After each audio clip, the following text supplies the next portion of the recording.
ప్రియమైన దేవుని పిల్లలారా, ప్రభువు అయిన యేసుక్రీస్తు వారి పేరట మీ అందరికీ వందనాలు.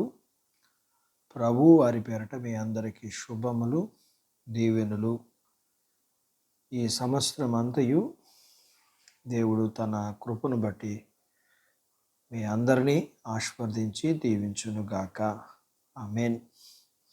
ఈ ఉదయకాలం పరిశుద్ధ గ్రంథం నుండి దేవుని వాక్యాన్ని చదువుకుందాం. హగ్గయి గ్రంథము 2వ అధ్యాయము 19వ వచనాన్ని చదువుతున్నాను. అయితే ఇది మొదలుకొని నేను మిమ్మను ఆశీర్వదించెదను.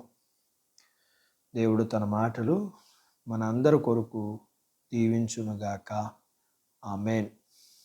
ప్రియమైన దేవుని పిల్లలారా, భవిష్యత్ విషయాలు మన కంటికి మరుగు చేయబడ్డాయి. కానీ ఇక్కడ మనకు ఒక అర్థం ఉంది. అందులో రాబోయే సంవత్సరాల విశేషాలను ఇక్కడ చూడగలం. ఇది మొదలుకొని నేను మిమ్మను ఆశీర్వదించెదను అను వాక్యంలో రాయబడింది. ఈ వాగ్దానంలో చెప్పబడిన దినాన్ని మనం ప్రత్యేకంగా గుర్తించుకోవడం ఉపయోగకరంగా ఉంటుంది. ప్రజలు పాపాల వలన పంటలు పాడైపోయాయి. తెగులు వ్యాపించి చీడపట్టి పొలాలు నాశనమయ్యాయి.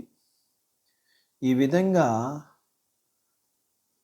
తన శిక్షకు అనుభవించిన ప్రజలు వారి పాపాలని విడిచిపెట్టి తన మాటకు విధేయత చూపించటం, అలాగే తన ఆలయాన్ని నిర్మించడం చూచి దేవుడు ఇలా అంటున్నారు. వారు దేవాలయాన్ని నిర్మించడం చూచి దేవుడు ఇలా అంటున్నారు. మీరు దేవుని ఆలయానికి పునాది వేయటం ముగించారు. కాబట్టి ఈ రోజు నుండి నేను మిమ్మను ఆశీర్వదించెదను. ఇక్కడ ఒక విషయం గమనించాలి. మనం ఏదైనా పాపములో జీవించినప్పుడు ఆత్మ యొక్క నడుపుదలను బట్టి ఆ పాపమును విడిచిపెట్టిన మరుక్షణము నుండి మన ప్రభువు ఆశీర్వాదాలు అనుభవిస్తాం అని జ్ఞాపకం ఉంచుకోవాలి. అలాగే ఆయన ప్రసన్నత, ఆయన ఆత్మ యొక్క కృప, అలాగే సత్యమును గురించిన సంపూర్ణ ప్రత్యక్షత మొదలైనవి మన ఆశీర్వాదానికి రుజువుగా కనిపిస్తాయి. మనం దేవుని ఎడల నమ్మకంగా ఉంటే మనకి నెమ్మది దొరుకుతుంది. అన్నీ ఆశీర్వాదకరంగా ఉంటాయి అనుకోవద్దు. మనుషులు మనల్ని వ్యతిరేకిస్తారు. అయితే ఇంకా మనము దేవునితో సన్నిహిత సహవాసం కలిగి మనము ఎదగాలి. మనం ఆయన చేత అంగీకరించబడడం అనేది చూసుకోవాలి. దేవుని ఎడల ఇంకా యథార్థంగా ఆయన ఆజ్ఞలను, ఆయన యొక్క ఉపదేశములను అనుసరించడం ఇంకా ఖచ్చితంగా ఉండాలని నిర్ణయించుకోవాలి. అంటే తీర్మానం చేసుకోవాలి. అలాగే ఇది మొదలుకొని ఇక ఎప్పటికీ నా అనుదిన జీవితం ఇంకా ఆశీర్వాదకరంగా ఉండేట్లు సహాయం చేయమని దేవునికి ప్రార్థించాలి. అట్టి బాధ్యత దేవుడు మనకు దయచేయునుగాక. ఆమేన్. దేవుడు తన మాటలు మనందరి కొరకు దీవించునుగాక. ఆమేన్. ప్రార్థించుకుందాం. మమ్మల్ని మిక్కిలిగా ప్రేమించిన మా ప్రియ పరలోకపు తండ్రి, మీ పరిశుద్ధ నామమును బట్టి మీకు వందనాలు.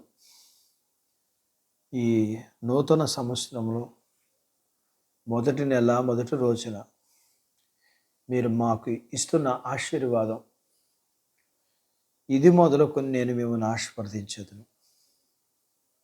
మేము ఆశీర్వదింపబడటానికి మీకు మాకు అడ్డుగా ఉండబడిన పాపాన్ని,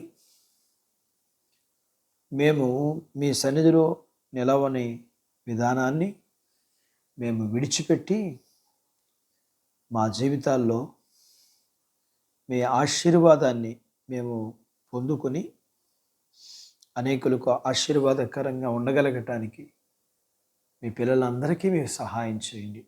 వాక్యం విని నాతో పాటు ప్రార్థనలో ఏకీభవిస్తున్న ఈ పిల్లల్ని, వీరి కుటుంబాల్ని, వీరు కలిగిన అంతటిని దీవించండి. వీరి చదువులు, ఆరోగ్యాలు, ఉద్యోగాలు, పొలాలు, పశువుల్ని దీవించండి. వివాహం కాని వారికి అవ్వడానికి, గర్భం లేని వారికి గర్భఫలమునిచ్చి, గర్భం కలిగిన వారికి సుఖమైన ప్రసూతి ఇచ్చి, ప్రసూతి అయిన వారికి ఆరోగ్యం ఇమ్మని, వీరిని, వీరి కుటుంబాన్ని, వీరు కలిగినంతటిని దీవించమని యేసు ప్రభు వారి పేరట స్తుతించి ప్రార్థించి అడిగినవన్నీ పొందుకుని ఉన్నాము తండ్రి. ఆమెన్. దేవుడు మిమ్మల్ని దీవించునుగాక.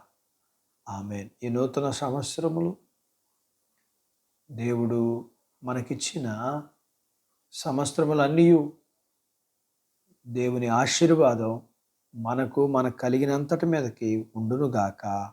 ఆమెన్.